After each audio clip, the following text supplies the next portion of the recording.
Auzubillahi minash-shaytanir-rajeem. Bismillahir-rahmanir-rahim. Assalamu alaikum. I'm your host Faiza Naqvi with the prayer. May Allah keep you all safe, healthy, blessed, and protected from all worldly evils, and hasten the appearance of Imam of our time, and help us build that character that could help Imam of our time, inshallah.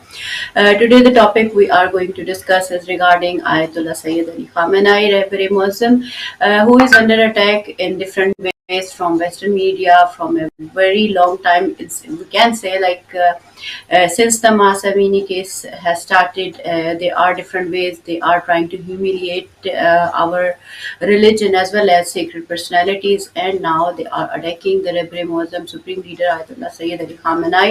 So, what Zionist media is trying to do, they are trying to create hatred, division, and they are trying to create Islamophobia. Is that really they want to do through the action they are doing through their magazine, in which there are certain cartoons were encouraged to sent to the magazine, and they were published and they ridicule in different ways to the Ayatollah Sayyid Ali Khamenei, which has been protested by the foreign ministry of Iran as well, and they protested against it, and they said they won't obviously accept such things. So what they really want to achieve through such action, they want to create hatred, division, and disrespect regarding the religion. They want to create Islamophobia, and then they would name it that Muslims are, for instance, they are a kind of people are, racist, or maybe they are fundamentalist or something like that, whereas they are trying to provoke in different ways, and they disrespect our religious sanctities. And this magazine has the history of doing this, and there are different ways in which Western media is also doing such things which are really disrespectful for the religion and the religious sanctities we have. So we will talk about it in further details. We have with us Brother Firasul Najm from Ottawa, and he is human rights activist and manager of Canadian Defending for Human Rights. Assalamu alaikum, Firas bhai. I'm really honored to have you on Walaikum the show, assalam wa and rahmatullah. thank you so much. So early in the morning, you have to get up and have to join us. Thanks a lot for your time and contribution. Firas bhai, I would ask you, what are your thoughts on the campaign, media campaign, which is going on regarding Ayatollah Sayyid Ali Khamenei, and they are trying to make fun of him in different ways through the cartoons they are which are being published in their magazine.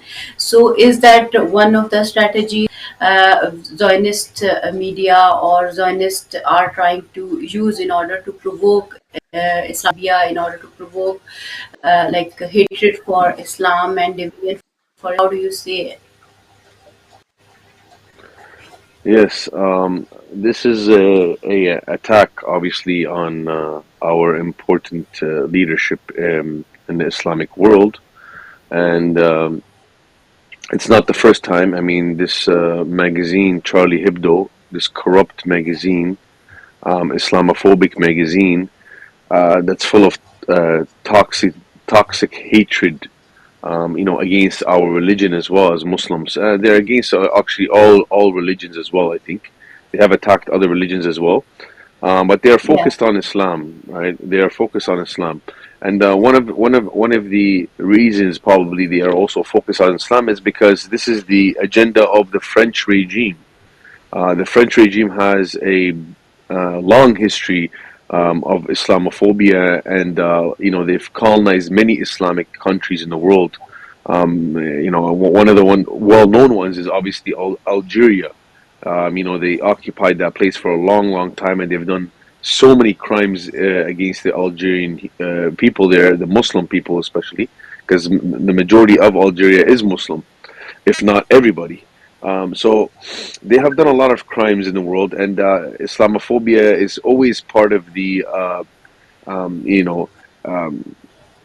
it's part of the agenda on the French regime's program, and we've seen that with almost every president, including this former president right now that's in power, Macron. Macron has made many Islamophobic statements, and he has uh, no regard for Islam, as we see, because a president of a country that's dealing with so many Muslim people inside his country, as well as dealing with countries that are led by Muslim leaders, he doesn't have no respect. He's made many Islamophobic statements.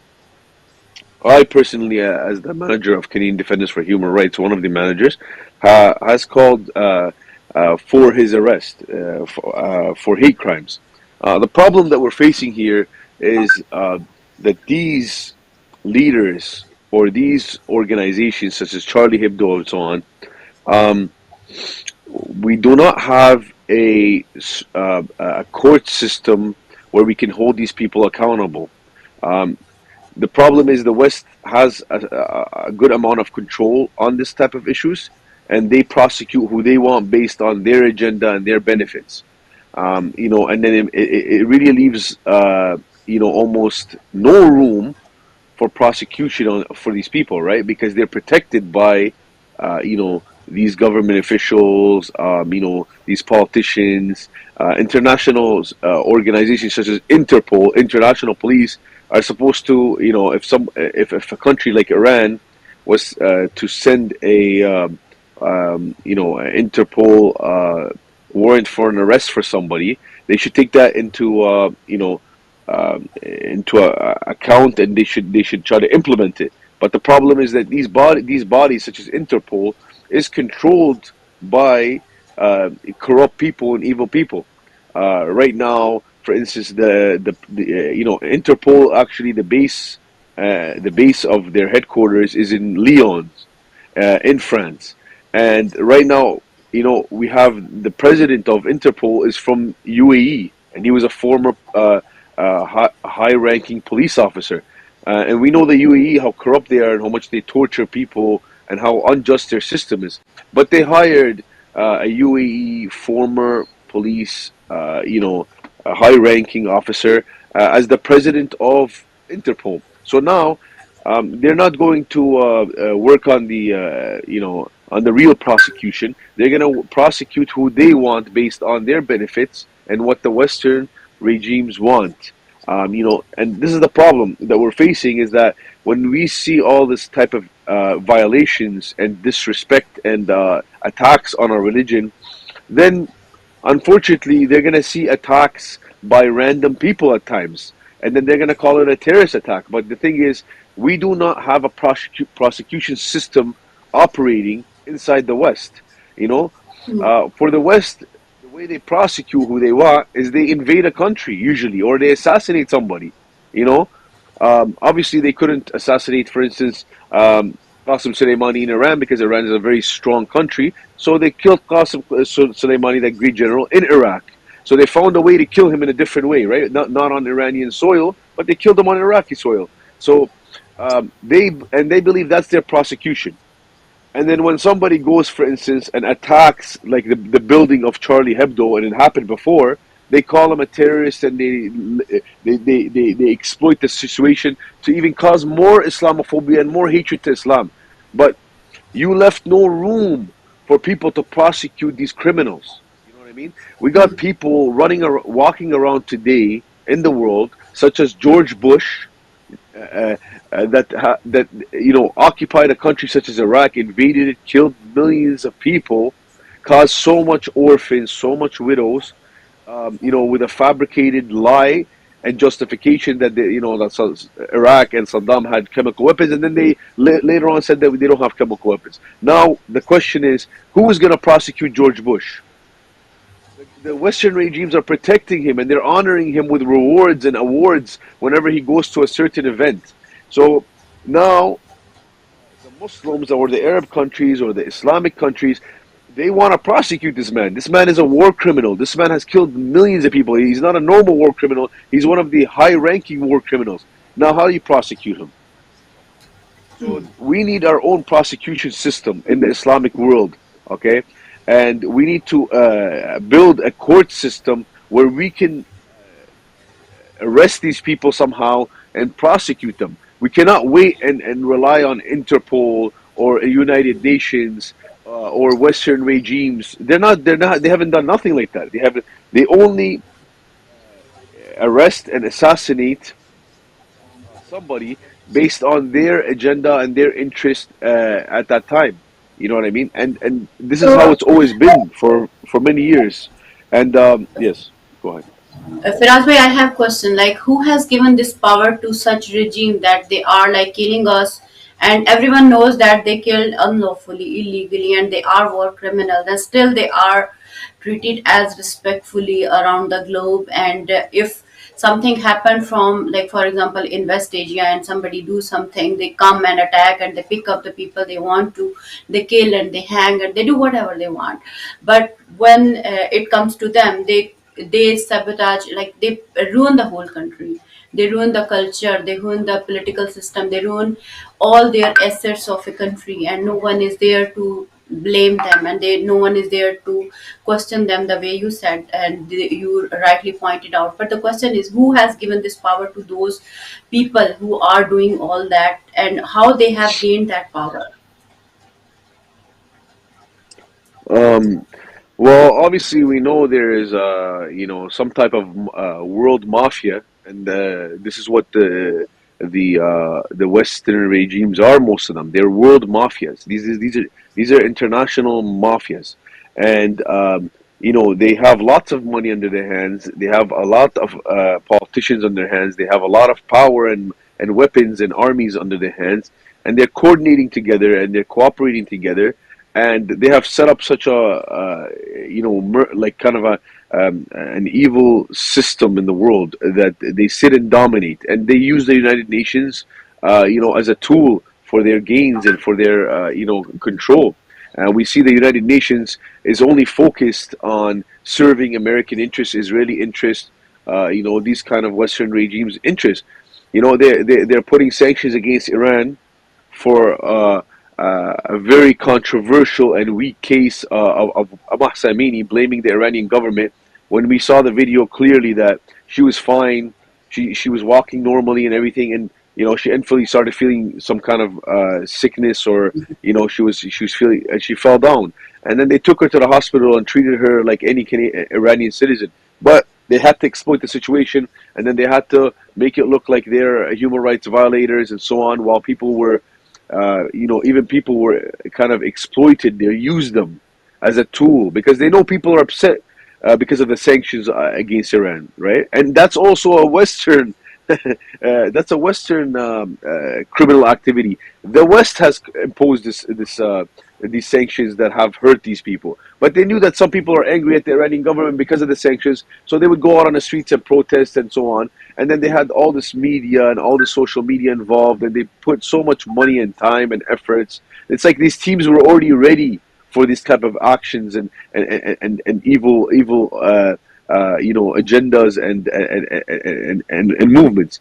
And then after that, they tried to exploit the situation, cause destabilization in Iran. Then they put all these sanctions against Iran, and they pushed all the Western regimes to make it look like they're human rights champions, and they're the total opposite of that.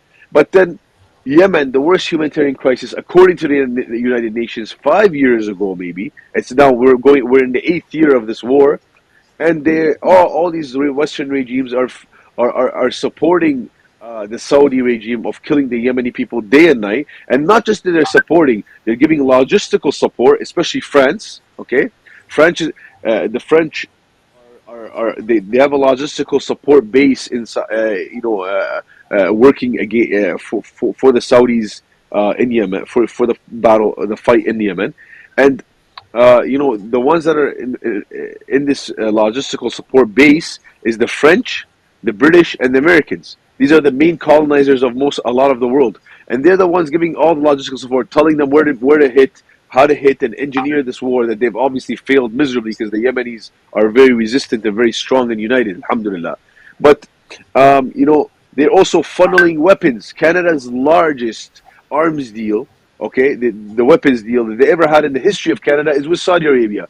And they claim that they are fighting for human rights and so on. Because of one case of Mahsa Amini, they made it look like, Iran is the worst government and the worst system in the world, and we have to change everything. But then they, day and night, support Saudi tribal regime. There was no elections there. There's no respect for human rights organizations. There's no respect for any human rights advocacy. You can't speak there. You'll get cut up in pieces or be thrown in prison without a lawyer, or you won't even have a burial. Even if they execute you, like Sheikh Nimr, they didn't even give him a burial. There's nobody that can go visit his families. Can't even visit him to say this is my son's grieve. I want to visit my son. I can't. They don't even. That disappears as well. So they are hypocrites. They are biased and they're unjust, and they need to know that. And we need to unmask them, and we need to continue to do this. All human rights advocates. This attack on Iran comes in a very important time for them. They are trying to hurt the Islamic Republic of Iran and its leadership, and this is one tool that they're going to use, right? And they want people to disrespect, disregard Islam, disregard our leadership, and make it look like they're not important and they're not special and they're not sacred. And they're doing this campaign, but they're not going to be successful, you know. But what's so significant about this campaign and choosing Sayyid Khamenei at this point too, I see it very very important, because the last time that Charlie Hebdo was famous for attacking Islam, he attacked our biggest symbol, right? And that is the Prophet Muhammad sallallahu alaihi wasallam, peace be upon him, right? So they attacked all of the Muslimic ummah. Now, this is the second attack, major attack on Islam, but they went to Sayyid Khamenei. This shows that there is a big connection between Sayyid Khamenei and the Prophet Muhammad. And if we look in the details now, we look at, subhanallah, that Prophet Muhammad has a lineage. And Sayyid Khamenei comes from the lineage. That's why he wears a black turban, and he's a Sayyid, because he's from the Prophet Muhammad's progeny, from his family, right? When we go to the roots. So, this shows I think it's very significant and very important and special and symbolic as well, that even though they're attacking, but now we can look at this as, from the Islamic point of view, is that the closest person to the Prophet Muhammad that they seen today is Sayyid Khamenei, by attacking him as the secondary victim, let's just say, and Sayyid Khamenei is standing up for Islam. Sayyid Khamenei is representing the Prophet Muhammad's battle against the kuffar, the non-believers and the ones that are aggressing against Islam. Essentially in Islam, we don't go attacking non-believers. We don't go imposing our religion on them and telling them that they have to believe in God. But if they attack us, if they attack our religion, yes, we will defend and we will fight to the end. They need to understand this and need to know this. And I think recently also with the Andrew Tate case, I remember him saying in a video that I watched one time, because now they're trying to attack him, and it seems like they're defaming him because of some of his stands and so on, right? I don't know all the details, but this is what it kind of seems like, right? So what I want to say is that he said one time that, listen, if people disrespected Jesus, most Christians would stay quiet about it. You will be hit. You will feel it. Like, this is a religious symbol. This is not just a symbol. This is a figure that means everything to these people. These people are this is their faith, and this is what's usually a faithful person. The most important thing to him is his faith, right? He's faithful, right? He believes in a certain faith, and he's willing to dedicate his whole life for it. So, if this is the life that he's chosen, if you attack what his symbol of and leadership of who he believes in and he's willing to sacrifice for, so understand that you will be fought back. Like, you will be resisted. There will be resistance, and these people are going to be angry. And this is not normal anger. This is the wrath of God Almighty. This is what they believe. Okay, and the Western regimes and world, a lot of it, not all of it, but they don't seem to understand this point. They continuously cause problems, and they let the sedition grow, and they let these problems grow. And then when somebody actually does take the initiative and attacks them, they call them a terrorist, and they get on all over media, and they try to suppress the Muslim world even more by saying, look how you guys are. You guys attack. Well, not everybody has anger management. Not everybody's going to mm, use the same methods in dealing with things. You have all kinds of people, but you started the problem, so deal with it and respect the Islamic world and respect the Islamic people.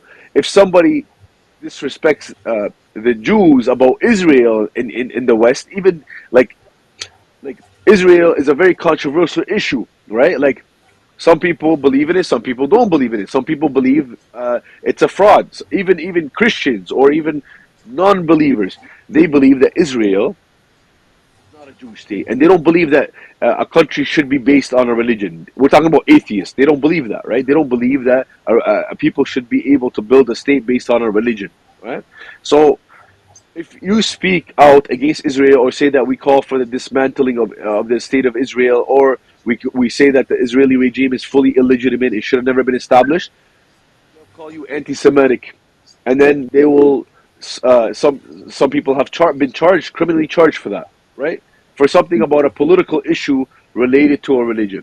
Now you come and you say the Prophet Muhammad is this, or you say to the top figure of an Islamic country that people hold to the highest level because he's such a humble person, such a wise person, such an important leader that has sacrificed so much, and you go and disrespect him, and then you go draw pictures about him, and then you try to, like slander him, and like you should see some of these pictures. I don't even want to speak about the details because they mm, honestly are very, very immoral, and they're very mm, low. Like these people are very low people, meaning they're like the lowest class kind of human beings.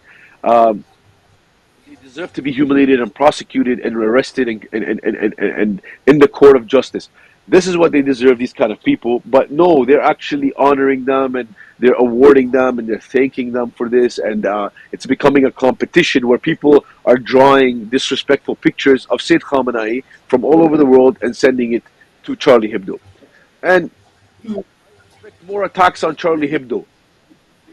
They should shut their mouths, and they should shut their mouths when that happened, because you chose this battle, you chose this with Muslim people, and some of these Muslim people are gonna take things in their own hands, and because there's no prosecution system that is helping them. There's no prosecution system that is serving for their justice, what they're fighting for, what they're calling for. Right? They're saying our religious symbols aside. Do not disrespect them, and do not especially make a huge campaign to disrespect them on an international level. Imagine we're saying don't disrespect them on one level because at a certain point they made a picture of the prophet disrespecting him, and that was a big problem in the world. And people started enraging against the French embassies and French nationals, and so on.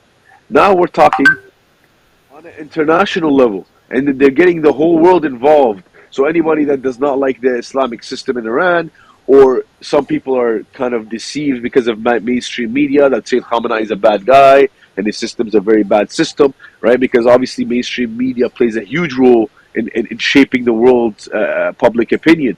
So that's playing a role, right? So some people, I've met them here in Canada. You'll talk to them and they'll be like, "Oh, the Iranian regime is so bad." And then I ask them some questions here and there, basic questions. They know nothing about what's going on in Iran. They just care. They just seen a lot of people protesting and they seen media. So they built on that and they got brainwashed.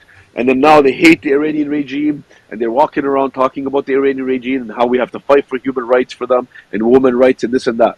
But the reality is that the women are the most honored in Iran. The women are given mm. any. I think so. Our connection Hello? is. No, Yeah, yeah. you can hear me, right? Yeah, Yeah. yeah, I can So hear you. I have a question as well. One more question I sure. would like to add in discussion is that who, I mean, for example, if Iran is bad or good or whatever the kind of system they have, if you agree or disagree, it's their personal business. Who they are to like who are they to like point out them like you are not right and you are supposed to do this and you supposed to do that. Whereas if you see in America or in western yeah, like western countries, you can say there are every 3 minutes a woman is raped and tortured and killed brutally, and there's no one. And we have seen so many police like conducts as well with the females even, and the way they Yes. treat them when like arrest them, and no one talks about it. But when it comes to them, they how they come like I mean, who has given this authority to them? This is that question again and again. It comes to my mind, and like, why do who they are to tell us like you are supposed to do this and that? And when you have put sanctions on the Iran and you have done everything you could possibly, then you just leave them alone. Why can't you leave them alone? Like human rights violation is going on around the globe as well. And no like for example in Palestine as well, in Yemen as well, so in Syria as well, and the way they have ruined the Iraq as well. So no one is talking about those violation. Why they are not being like a question on that, and why they are not being like who has created that kind of justice system? Yeah, you know, it is like might is right is the rule at the moment going on around the globe. If I like something, I stood by it and just make others to like, okay, follow this rule, this is the rule I want you to follow. So what kind of hypocrisy is that when it comes to freedom of expression? You are where the respect of other is heard, you are supposed to look after it. Like, this is also a basic human right. Like if somebody give respect to somebody, you are supposed to respect them, you are not supposed to offend them in any way.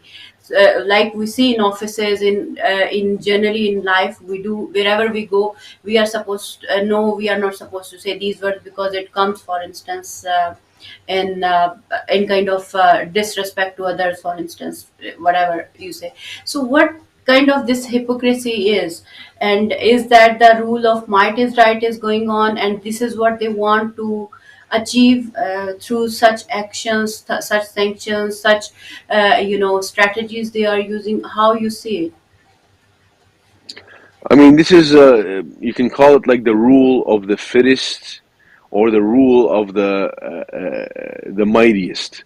So whoever has the more mighty power, whoever is the fittest for the position, starts to dictate to the world. And the Western regimes have united to build this system where they think that they're the mightiest and they're the strongest and they're the most wisest, and they now tell people what's human rights, what's not human rights, what's the criteria, who's right, who's wrong, who's committing a crime, and who's not committing, who's supporting human rights. What's a violation, what's not a violation, what's a breach, what's not a breach, who can breach, and who can get away with the breaching, and who's not allowed to get away with the breaching, who's going to be punished harshly, who's going to be defamed. This is all in their hands. This is what they believe, right? And that why they're really upset with the Islamic Republic of Iran in particular, precisely, is because Iran has not gave in to the bullying, and Iran is standing up to them, and they're telling them that we will not let you guys push us around. We will not let you guys slap us around, and we will not let you guys do what you want. And that's the bottom line. And we're here as a strong power in our region, and we will expand our strength by building more allies, and we will fight until we liberate the whole region, slowly, from your power and from your control, and from your puppets as well, because we know that we have puppets that are all installed there, that are serving for the British, for the Americans, for the French, such as the Saudi regime, such as the whole GCC, Gulf Cooperation Council, the Bahrain, the Qatar, the UAE, all these regimes, such as the Jordanian regime, especially the ones that normalize with Israel, right? All these regimes are all servants and puppets for the British, French, and Americans. And is trying to build mutual respect with all these systems just because for the interest of the Islamic Ummah and the region. Um, but they're not being able to always get along with them because these people are bullied by the Americans to disrespect and to have bad relations with Iran. They're bullied. You know, some of them might want to. They think it's their interest to have a good neighbor and good relationship. But because they're bullied by this world mafia, and let me tell you, behind the scenes, we see different things. In front of the scenes, we see the Saudi king, for instance, sitting down with the president of the U.S., and they're talking as if they respect him and so on. But behind the scenes, they're a mafia. And Mm, they mistreat these people. They mistreat them and they bully them and they blackmail them. And they uh, maybe the king of Saudi Arabia gets slapped by the president of USA. Maybe the secretary of defense of the states, even beats him up, maybe literally with his hand, possibly, because that's how mafias work. They're actually very aggressive people, and they're very manipulative, and they're very aggressive. Like they're violent. And this is how I feel at times when I see this scenario. I go, there's obviously another scenario behind the scenes that we're not seeing, that's a lot more cruel and a lot more immoral, because these people are very immoral people. I'll tell you this. We see it by their actions. We see how they deal mm, with respectable nations. We see how they support the evil, mm, without any shame, you know, mm, and yeah. So like they want to dictate the world, these Western regimes, and they want to choose and pick what's right and what's wrong. But thankfully, we have governments such as the Islamic Republic of Iran, such as Russia, different governments now that are standing up and they're saying enough is enough. We will not let you set the standards. We will not let you set the criteria for who's right and who's wrong and whose human rights violations are acceptable and which ones are rejected and punished for. And Russia has said that many times. Even like the foreign minister has said that the Western regimes are hypocrites. Don't come and mm, preach to us. Don't try to teach us about what's human rights and you like. For instance, they're calling now Ukraine like the biggest disaster and the biggest crisis and the biggest invasion. He said, "What about when you guys invaded Afghanistan? What about when you invaded Iraq? What about when you invaded Libya? You don't have a face to even talk. Do not talk. You shouldn't even pull out your tongue and speak because you have a very shameful history of killing people, of invading people, and there's no just cause for that. Like you don't have you don't have anything credible to present to the world except what happened. Okay, let's look at now what they did. So how is Libya's system right now? How is the Libyan people living? In a disaster. How is the Iraqi mm, people living today? It's not a very good political situation inside Iraq. There's so much problems. There's so much corruption going on. Let's look at Syria. Caused a huge disaster there. There's so much people, so much hatred now happening in Syria. I mean, no, Bashar al-Assad has regained power and has fought the terrorists and so on. But I'm talking about in general, how much Syrians had to leave their homes. How much Syrians now are outside in the West. I mean, it's what a mess. What a mess you caused. And what did you get out of mm. it? Nothing. What did you gain except history of shame and history of war crimes? And that they're not accountable. But these war crimes have not been dealt with. Like there's no court that's sitting and holding these Western regimes responsible for the crisis that they caused in these countries. How do they just get away with it? And that's why I'm saying I want to that we need to set ask, up our sorry own system. sorry to cut you. I have a question. Like, what are, for example, when we look at the World Organization, for example, World Health Organization or World United Nations or these kind of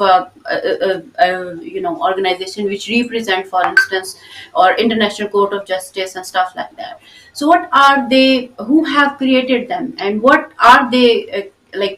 Why they have been created at first place, because they are not dealing with, for example, real human problems, and they are just telling the oppressed that they are just helping oppressor, you can say, in other words.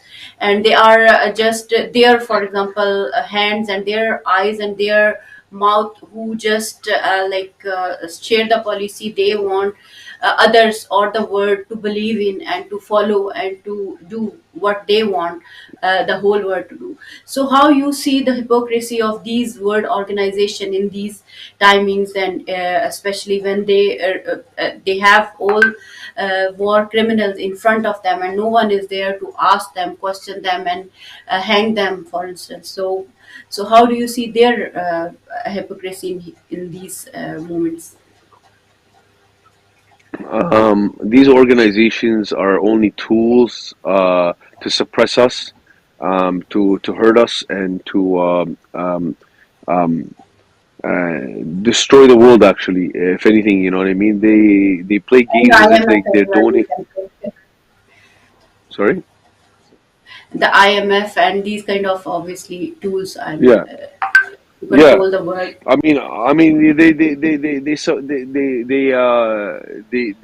They support they support a nation by giving him some pocket change when the country is destroyed, and then they exploit that and they use it all over media as if like they're helping, but you just destroyed the whole country. It's like it's a joke, you know what I mean? They give they suck the resources of a whole country almost, and then they just give a little piece, and they have this other, uh, you know, side organization, let's just say a wing of that United Nations, um, and they come out and they distribute food and stuff like that, and they say we spent, 500 million or $50 million to help these people and so on.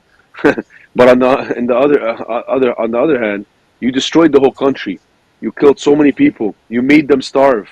You created refugees, and then you say that you're here to help and you're supporting these people. It's a very big joke. Honestly, it's a shameful. It's very shameful. I don't want to say the word joke because this is human life involved, but I'm saying truly it is a joke because these people are like, they're like, it's like clowns, you know what I mean? And people should know how serious the situation is and how big of criminals these people are, and that they should honestly be shamed everywhere they go.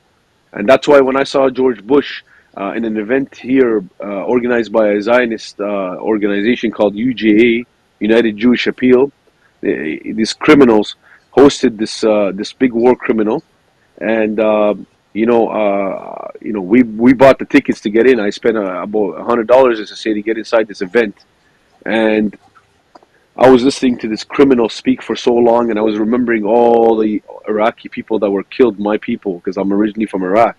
And I was really hurt to listen to this guy and his arrogance and his lies and his such a fake human being, such a criminal human being. And it was very painful for me, and it was very difficult for me to hold myself throughout the whole event. I really wanted to shout, you know what I mean, and I really wanted to take out my anger on this criminal, but I restrained myself. I held myself until the end of the event, and then we protested against this criminal. And luckily, one girl inside, she was an activist. She wasn't even Muslim. She was just a Canadian activist, a white lady, and she said She started shouting inside there with a sign and saying, "You're a war criminal. You killed millions of people in Afghanistan and Iraq and so on." And she said it very loudly. She said, "George Bush is a war criminal." I taped it. I got a video of it, and when I spoke to her after and we talked, I didn't really know that she was going to be inside there. That was like, it was a gift from God. And then when I talked to her outside, and she said, "I've been waiting all my life to face off and hold this war criminal accountable." She's like, "All my life I've been hurt watching what this guy did, George Bush, um, Jr., this little criminal." And she goes, "Now I got my opportunity to speak out and shout what I wanted to shout out and let him know that he's a war criminal and that he killed so many people, and shame on him." I really respect such people like her, and I think that's the basics we can do whenever we see such criminals come to events in Canada or anywhere. That we should at least call them out for their crimes and shout it out, because these people, they should be prosecuted to the highest level. Like there's no question about that. These kind of criminals have caused so much chaos in the world, has caused so many people to become refugees, have destroyed so many families. They've destroyed, history of countries. Iraq is a very historical country, very religious country as well. Very, sacred country. Lots of sacred places for Christians, for Muslims, for Jews, for all kinds of people. And even Sikhs, they have some certain places there in Iraq. And how much places were destroyed, how much places were attacked by the US and by their chaotic war that they caused there. So some people should hold these people accountable. But like I said, I believe truly that we need to set, Islamic world needs to set up their own court system, and make a list of all these war criminals and go to hunt for them and prosecute them. Honestly, they should prosecute them. They should arrest them. Let me tell you a little example.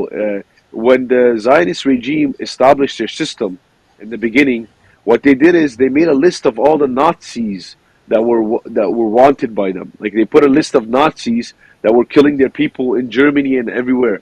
Because when the German system fell down, the Nazi evil system regime fell down, what happened is a lot of these Nazis went into hiding. And so they went to different countries that would harbor them. And they would have like fake passports, things like this. They changed their names, or they just lived under covert systems, like the way that they lived. So you know what the Zionists did? The Zionists made a list, and their Mossad, or whatever their intelligence is at that time, went out and they went hunting for these people. And some of them, a lot of them, they actually, they would put them to sleep. They would put them to sleep. They would arrest them. They would put them in planes, and then they would take them back to the Zionist regime, and they would prosecute them. Okay, I don't know exactly how they prosecuted them. I didn't really look into the details if they actually executed them or they imprisoned them. I don't think they really imprisoned them. I'm pretty sure they probably executed them, right? But this is what they did essentially, to get back at the Nazis, and to prosecute them, and to make sure that they're held accountable for the crimes they did against the Jewish people in Germany, and so on. So that you can um, uh, that's something maybe I can say that it's respectful. It's not respectful, meaning it's the right thing to do, right? Like if these criminals are not going to be prosecuted by anybody in the world, then somebody has to prosecute them. The Zionist regime is obviously illegitimate. You know what I mean? And whatever they're doing is all illegitimate. But I'm saying this certain process, I can say that is a good process if it's done the right way by the right people. Do you understand what I'm saying? Just the model of it. It could be implemented, for instance, in Iran, where Islamic Republic of Iran, because they're a sovereign country and they're a strong country, and they don't they don't fear the West and their power and their dominance and their military force, because Iran has a strong military force, alhamdulillah, thank God, and that they can always respond in a very strong way. And the West is scared of that because they know they'll eventually get kicked out of the region. So they don't go into war with Iran, right? They threaten, they try to bully on the sides or whatever, but they know that Iran is strong. But the thing is that Iran would be a good base to set up such a court system and put a list of war criminals that are wanted, and then somehow work on an engineer on a plan to get these people arrested and to bring them back to Iran and prosecute them there in front of the world. Because now that we have all this good media and all this technology, we can have it live streaming while he's in court, like what they did to Saddam. Saddam was also, people got to see his court and see some type of prosecution and some type of justice for his crimes that he's committed. So I think these are all important ways to deal with this issue, because we're not getting justice from the West, that's for sure. It's the opposite. It's the opposite, right? So, Firaz bhai, we are just heading towards the end of the show. So last 3, 4, 5 minutes we have. So I just want you to Sure. shed some light on some important points. Like for example, as a community, how should we respond to these things? Obviously, we do want peace on this earth, and we do want everything based on principles of justice and principles of humanity and principles of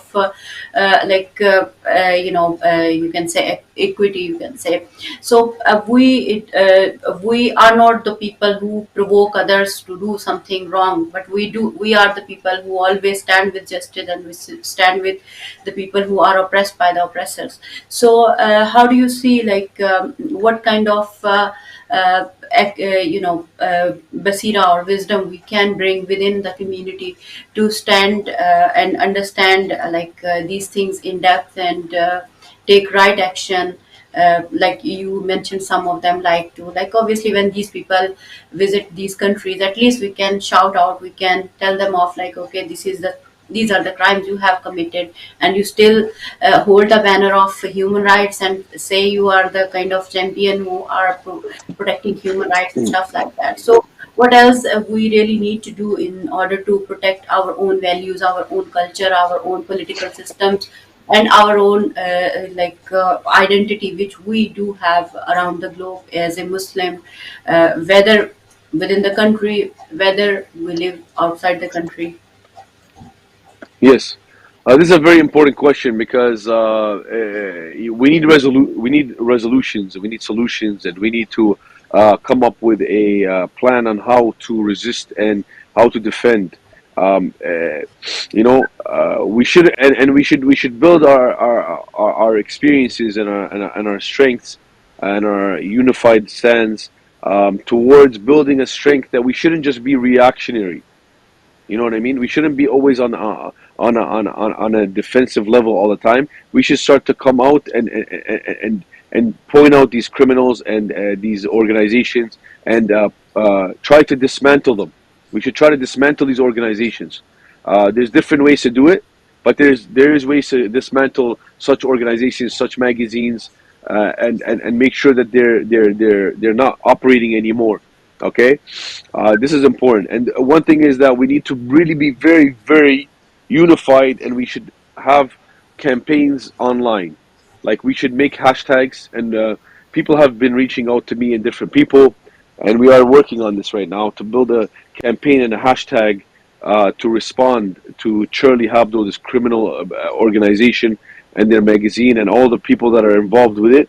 So we want to make a hashtag, and people were reaching out to me actually from Pakistan that are affiliated with Sayyid Jawad Naqvi, a very important scholar in Pakistan, um, and they want to really collaborate like on an international level to be able to fight together as activists online. This is very important. This is one of the key essential ways. Social media right now is our mainstream media. This is our piece of the pie. You know what I mean? So we should use that piece of the pie to the interest of supporting the oppressed people, supporting the leader that's supporting the oppressed people, because Sayyid Khamenei is the most person and most system that is supporting the Palestinians. Even the Palestinians say that. The Palestinian factions in Palestine say that. That the most country that's supporting us today is Iran, the Islamic Republic of Iran. Sayyid Khamenei is leading that. And, the other regimes, unfortunately, they're supporting Israel. Okay? So our duty is to support Sayyid Khamenei and support the oppressed people of Palestine and all the oppressed people. And there should be more awareness campaigns. There should be more events. And these events, we shouldn't be shy of talking about such issues and bringing up this, even if it's controversial, because we know that even between certain Muslims, that they kind of have sometimes some criticism towards the Islamic Republic of Iran or towards the supreme leader, the Marja Sayyid Khamenei. But we should still raise this point and speak about this and say, listen, that today it's our leader, tomorrow it's your leader. So let's do something about it. Let's stand together, right?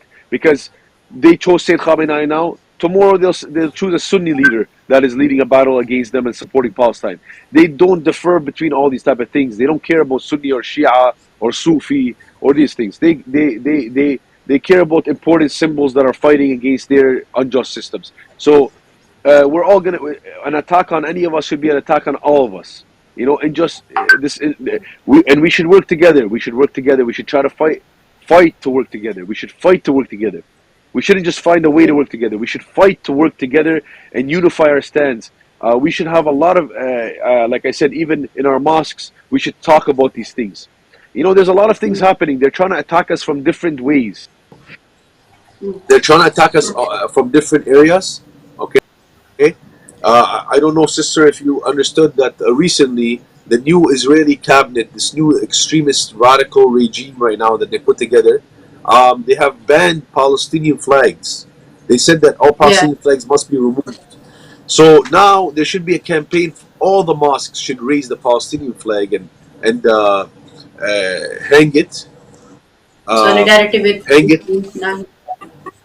Yes, yes. We should all put a picture of Palestine and a big pole, Palestinian pole in front of every mosque, in front of every Husseiniya, and you know, in front of any.